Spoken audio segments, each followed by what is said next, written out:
오늘도 하나님을 예배하시는 모든 분들에게 주님의 은혜가 함께 하시기를 주님의 이름으로 축원합니다. 베드로가 중풍병자였던 애니야를 일으켜 세운 루다에서 약 18km 떨어진 곳에 욥바라는 성읍이 있었습니다. 그리고 그곳에는 히브리 이름으로 다비다, 그리고 헬라어 이름으로 도르가라 하는 여제자가 있었습니다. 다비다는 영양과 암사슴이라는 아름다운 이름을 가진 사람일 뿐만 아니라 심이 많은 선행과 구제를 실행함으로 영혼과 삶이 아름답게 채워진 믿음의 사람이었습니다. 다비다가 행한 심이 많은 선행과 구제는 특별히 절대 약자였던 과부들을 위해 그들의 속옷과 겉옷을 직접 지어주는 것이었습니다.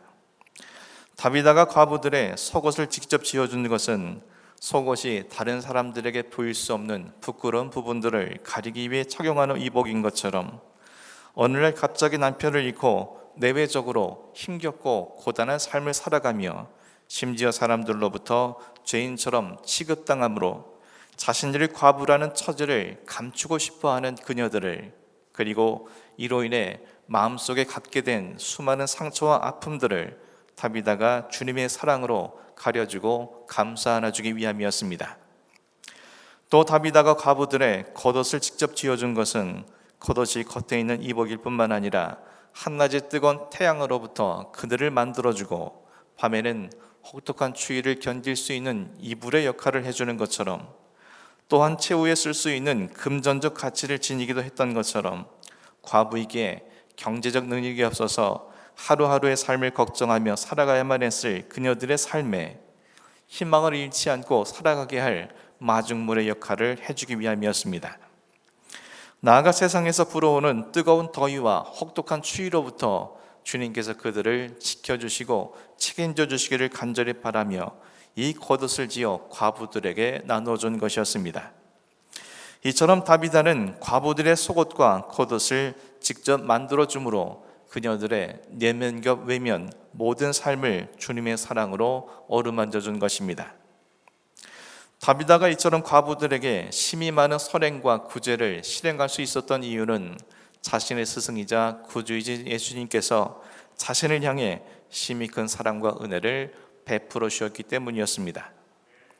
다비다는 예수님께서 자신의 죄와 허물로 얼룩진 치부를 영원히 가려주시기 위하여 속옷마저도 제비 뽑도록 내어주시고 자신을 대신하여 수치와 부끄러움을 당하시며 십자가에 달려 죽어주시고 자신을 영원토록 책임져 주시기 위해 자신으로 하여금 그리스도의 옷을 입고 하나님의 자녀가 되게 하는 심히 큰 사랑과 은혜를 베풀어 주셨음을 깊이 깨닫고 있었습니다. 그래서 그 사랑과 은혜를 고스란히 다른 사람들에게 전해주기 위해 과부들에게 심히 많은 시간과 그리고 수고와 비용을 아끼지 않고 그녀들의 속옷과 겉옷을 지어주는 아름다운 삶을 살아간 것이었습니다. 그런 다비다가 병으로 인해 죽음을 맞게 되었습니다. 그때 일어난 일에 대해서 오늘 본문 36절과 37절 말씀이 이렇게 전해지고 있습니다. 욥바의 다비다라 하는 여제자가 있으니 그 이름을 번역하면 도르가라. 선행과 구제하는 일에 심이 많더니 그때 병들어 죽음에 시체를 씻어 다락에 누이니라. 다비다라는 이름만큼이나 아름다운 삶을 살아갔던 다비다가 병이 들어 죽음을 맞게 되었습니다. 이 욥바의 그리스도인들은 다비다의 시신을 깨끗이 씻었습니다. 말하자면 염을 한 것입니다. 그런데 욥바의 그리스도인들은 깨끗이 씻긴 다비다의 시신을 다락으로 옮겨 안치하였습니다. 유대인들의 다락이란 우리나라와 마찬가지로 그 집에서 가장 높은 곳에 위치해 있는 공간이었습니다.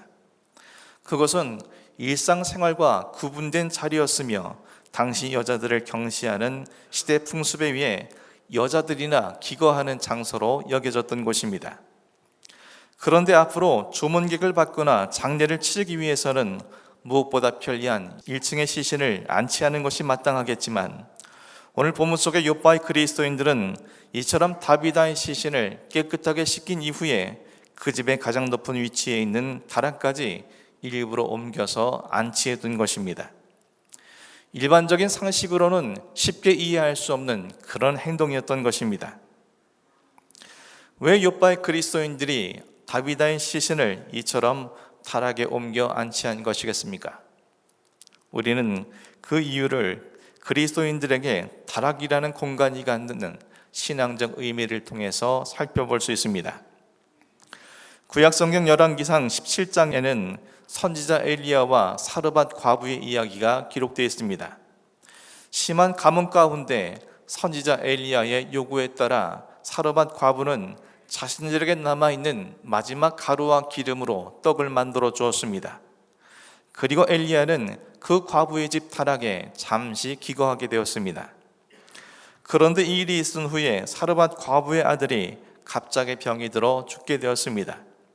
이에 사르밧 과부는 선지자 엘리야에게 자신의 아들의 죽음을 알리면서 한탄하며 슬피 울었습니다. 그러자 엘리야는 과부의 아들을 안고 자신이 기거하던 다락에 올라가 자신의 침상에 누인 후에 아이 위에 몸을 3번 펴서 엎드리며 하나님 앞에 간절히 부르짖어 기도했습니다. 그러자 하나님께서는 그의 간구를 들으시고 과부의 아들을 죽음에서 다시 살려주셨습니다. 죽었던 사르밧 과부의 아들이 죽음에서 다시 살아난 곳이 바로 다락이었던 것입니다. 또 열왕기하 4장에서도 이와 비슷한 사실들이 기록되어 있습니다. 수넴에 사는 믿음이 좋은 노 부부가 엘리사를 위하여 자신들의 집에 작은 다락을 지어주었습니다. 그리고 엘리사가 그곳에 올 때마다 그곳에 기거할 수 있도록 배려해 주었습니다. 그런 그들에게는 아들이 없었고 엘리사는 그런 그들을 위해 하나님 앞에 간절히 기도했으며 하나님께서는 그들에게 아들을 허락해 주었습니다. 하지만 아들이 태어난 지 얼마 지나지 않아 그 아이가 갑자기 죽게 되었습니다. 이에 아이의 어머니는 엘리사를 찾아와 한탄하며 자신의 아들이 죽었다는 사실을 전해 주었습니다. 이에 엘리사는 자신이 기거하던 다락에 있는 침상에 아이를 눕히고 그 아이 위에 자신의 몸을 대고 이 아이를 위해 하나님 앞에 간절히 부르짖어 기도했습니다. 그리고 하나님께서는 이번에도 엘리사의 간구를 들으시고 수넴 부부의 아들을 살려주셨습니다. 이번에도 죽었던 수넴 부부의 아들이 다시 살아난 곳이 바로 다락이었습니다. 이처럼 구약시대 신앙인들에게 다락이라는 공간은 생명의 죽음을 이기는 생명의 공간이었던 것입니다. 이와 같은 사실은 신약시대 신앙인들에게도 마찬가지였습니다. 예수님께서 십자가에 못 박혀 죽으시기 전날 밤 제자들에게 마지막 만찬을 가지시며 그들을 비롯한 온 인류를 위해 당신의 살과 피를 내어주심을, 그들 모두가 구원과 영원한 새 생명을 얻게 되었음을 떡과 포도주를 나누어 주심으로 기념하게 하셨습니다. 이 구원과 생명의 역사가 처음으로 기념되어진 곳이 바로 다락이었던 것입니다. 그리고 예수님께서 십자가에 달려 죽으시고 사흘째 되는 날 부활하신 이후에 제자들을 2번이나 찾아가셔서 당신께서 사망 권세를 깨뜨리시고 이겨내신 부활하신 주님인 것을 확인시켜 주신 곳이 바로 다락이었습니다. 또 예수님께서 승천하시며 제자들에게 약속하신 성령님께서 강림하신 곳도 다락이었고, 그리고 그리스도의 공동체인 교회가 최초로 세워진 곳도 다락이었으며, 초대교회 성도들이 핍박과 박해 속에서도 자신들에게 주어진 사명들을 온전히 감당하기 위해 함께 모여 기도한 곳도 바로 다락이었습니다. 이처럼 신약시대의 성도들에게 다락은 예수 그리스도의 구원과 생명의 약속이 새겨진 장소였으며, 사망 권세를 깨뜨리시고 부활하신 예수 그리스도가 임하신 장소이며, 성령님의 역사하심으로 새로운 생명 구원 역사가 시작된 곳이 다락이었던 것입니다. 그리고 그 생명력으로 교회가 세워지고 생명복음 사역의 동력이 되었던 장소도 바로 다락이라고 성경에선 말씀해 주고 있습니다. 그렇다 오늘 본문 속에 욥바의 그리스도인들이 왜 다비다의 시신을 깨끗이 씻은 이후에 다락으로 옮겨 안치했는지 그 이유를 알게 되어집니다. 욥바의 그리스도인들은 수많은 과부들에게 사랑과 생명을 전하기 위해 심히 많은 선행과 구제를 행한 다비다를 생명의 주권자이신 예수님께서 그를 살려주시기를 간절히 바라면서 이와 같이 다비다의 시신을 생명의 역사가 일어났던 공간인 다락으로 옮겨 안치했던 것입니다. 다시 말해 그들 안에 있는 확고한 부활 신앙으로 하여금 이와 같이 행하게 된 것임을 말씀은 전해주고 있는 것입니다. 오늘 본문 38절 말씀입니다. 룻다가 욥바에서 가까운지라 제자들이 베드로가 거기 있음을 듣고 두 사람을 보내어 지체 말고 와 달라고 간청하여. 본문의 순서상으로는 욥바의 제자들이 먼저 다비다의 시신을 다락방에 안치한 뒤에 룻다의 베드로가 와 있다는 소문을 들은 것처럼 전개되어 있습니다. 그러나 내용상으로 보면 본문 속의 그리스도인들은 룻다의 베드로가 와 있다는 사실을 이미 알고 있었고 베드로를 통해서 중풍병자 에니야가 다시 일어나게 되었다는 사실도 알고 있는 것으로 보입니다. 그래서 룻바의 그리스도인들은 룻다의 두 사람을 보내어서 베드로에게 급히 와줄 것을 간절히 청하게 했습니다. 그들에게 있어 베드로는 죽은 아이를 다락방에서 살려낸 엘리야 엘리사와 같은 하나님의 사람이었기 때문이었습니다. 뿐만 아니라 베드로야말로 예수 그리스도와 함께 동행하면서 생명의 역사가 일어난 모든 현장에마다 있었던 믿음의 사람이었기 때문이었으며 생명의 증인이었던 것이기 때문이었습니다. 욥바의 그리스도인들은 부활의 주님께서 오늘 베드로를 통해서 생명의 공간인 다락에서 다비다에게 놀라운 생명의 역사를 반드시 이룰 것이라 믿었기 때문에 그들은 한 걸음에 18km나 떨어져 있는 룻다까지 지체 없이 달려간 것이었던 것입니다. 만약 그들에게 이와 같은 믿음이 없었더라면 그들은 결코 이와 같은 수고를 하지 않았을 겁니다. 특별히 다비다는 갑자기 죽은 것이 아니라 병이 들어 죽은 사람이었습니다. 욥바의 그리스도인들은 병이 들어 죽어가는 다비다를 바라보며 그녀의 죽음을 예견하며 미리 마음의 준비를 하고 있었을 것입니다. 그래서 다비다가 죽었을 때 그들은 이 모든 것을 자연스럽게 수용하며 그저 장례를 치름으로 모든 것을 끝내버리고 말았을 겁니다. 하지만 살아생전의 사람들의 영혼을 살리기 위해 심히 많은 선행과 구제를 행한 다비다에게 부활의 주님께서 반드시 역사해 주실 것임을 욥바의 그리스도인들은 굳게 믿고 있었기에 다비다의 시신을 깨끗이 씻고 굳이 다락에 옮겨 침상에 누웠으며 룻다에까지 가서 베드로를 청해서 데리고 온 것이었습니다. 룻다에 있던 베드로는 욥바에 선 두 그리스도인으로부터 다비다에 관한 모든 자초지정을 듣게 되었을 겁니다.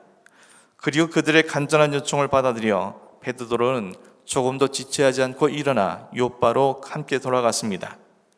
그리고 다비다가 안치되어 있는 다락방에 올라가 그녀를 위해 주님께 간절히 기도했으며 주님께서는 베드로를 통해 죽은 다비다를 다시 살려주셨습니다. 생명의 공간이었던 다락에서 다시 한번 죽음을 생명이 이겨낸 것입니다. 그 결과 어떤 일이 있었는지 오늘 본문 41절, 42절 말씀이 전해주고 있습니다. 베드로가 손을 내밀어 일으키고 성도들과 가부들을 불러들여 그가 살아난 것을 보이니 온 욥바 사람이 알고 많은 사람이 주를 믿더라. 죽음에서 다시 살아난 다비다로 인해 많은 욥바 사람들이 주님을 믿게 되었습니다. 주님을 믿게 되었다는 것은 그들의 인생이 그리스도 안에서 새로운 생명으로 거듭났다는 것을 의미합니다. 다비다의 다락에서 일어난 생명의 역사가 또 다른 생명의 역사로 열매 맺게 되어진 것이었습니다. 사랑하는 성도 여러분, 우리에게 증거된 다비다의 다락방은 참으로 귀한 생명의 공간 아닙니까? 다비다의 다락방은 다비다가 병들어 죽기 전 여인들이 기거해야만 했던 자신의 다락방에서 과부들을 위해 예수 그리스도의 사랑과 생명을 전하기 위해 날마다 그녀들의 속옷과 겉옷을 직접 지어 만들었던 생명이 시작되는 아름다운 장소였습니다. 그리고 다비다가 병들어 죽은 뒤 바로 그곳에서는 참된 부활신앙을 가진 욥바의 그리스도인들이 자신들이 가진 믿음과 그에 따른 행함으로 예수 그리스도의 생명의 능력이 죽음을 이겨내므로 믿는 자의 부활의 예표를 보여주는 믿음의 장소가 되었습니다. 그리고 다비다의 다락방에서 시작된 생명의 역사는 다비다의 다락방을 넘어 온 욥바에 생명이 흘러들어가게 되었으며 많은 욥바의 사람들이 예수님을 영접하고 새 생명을 얻어 거듭나는 생명의 열매를 맺는 생명의 장소가 되었기 때문이었습니다. 그렇다면 오늘 우리는 우리 각자의 거처는 어떠한지 깊이 한번 생각해 보아야 하지 않겠습니까? 우리 각자의 거처에서도 다비다의 다락방처럼 정말 다른 사람들을 위한 사랑과 생명의 행위가 이루어지고 있는지, 부활하신 예수 그리스도의 생명의 능력이 날마다 나를 새롭게 하고 있는지, 이곳에 우리 가정이 있으므로 우리 주변과 이웃과 우리 동네에 정말 예수 그리스도의 생명이 흘러 들어가고 있는지 우리는 깊이 생각해 보아야만 할 것입니다. 만일 우리 각자의 거처에서 앞에서 언급한 그 어떠한 생명 역사도 일어나고 있지 않다면, 아무리 고층에 화려하고 멋진 집에 산다 할지라도 우리의 거처는 죽음의 거처인 무덤과 조금도 다르지 않다는 사실을 반드시 기억해야만 할 것입니다. 사랑하는 성도 여러분, 우리의 거처가 1층 집이든 2층 집이든 고층이든 아니면 단칸방이든 그것이 어디든지 간에 그것이 다비다의 다락방과 같은 생명의 공간이 되어지기를 주님의 이름으로 간절히 축원합니다. 이를 위해 엘리야와 엘리사가 그들의 다락방에서 그러했던 것처럼 지금도 우리의 거처에서 죽어간 영혼들을 우리의 가슴에 품고 그들을 위해 부르짖어 기도할 수 있는 기도의 처소가 되기를 간절히 소망합니다. 이를 위해 마가의 다락방처럼 우리의 거처에서 나를 위해 십자가에 달려 죽으신 예수 그리스도의 살과 피가 기념되어지고 부활하신 예수님께서 찾아오시는 믿음의 처소가 되어지며 성령님께서 충만히 임해 주시는 거룩한 처소로 승화되기를 주님의 이름으로 간절히 축원합니다. 이를 위해 다비다의 다락방처럼 아주 작고 사소한 일이라도 타인을 위한 사랑과 생명의 행위가 이루어지고 내가 가진 부활신앙에 따라 살아감으로 다비다와 같은 또 누군가가 사망에서 생명으로 옮겨지는 역사가 나타나며, 그런 역사를 통해서 우리 각자가 머문 모든 곳에 그리스도의 생명이 흘러넘쳐 들어가 그 땅에 새롭게 되어지는 놀라운 역사가 있기를 간절히 소망합니다. 다락방은 보잘것없는 여인들이나 기거하는 하찮은 장소였을지도 모릅니다. 사람들은 그곳에 쓸데없는 잡동사니나 넣어두는 하찮은 공간이라고 생각했을지도 모릅니다. 그러나 그것이 오히려 다비다와 욥바 그리스도인들의 참된 믿음의 신앙으로 살아감으로 그것이 위대한 생명의 공간으로 승화된 것처럼 우리의 집 어딘가를 성경 속 다락방이 되어질 수 있도록 기도하며 성기가 나눔을 신천하며 부활신앙을 비롯한 참된 믿음으로 갖고 나감으로 부활하신 주님이 찾아오시고 성령이 역사하시는 아름다운 공간으로 승화될 수 있기를 주님의 이름으로 간절히 축원합니다. 그리하여 우리 교회와 우리 각 가정이 제2의 다비다의 다락방으로 모든 사람들에게 알려질 수 있기를 주님의 이름으로 간절히 축원합니다. 기도하겠습니다.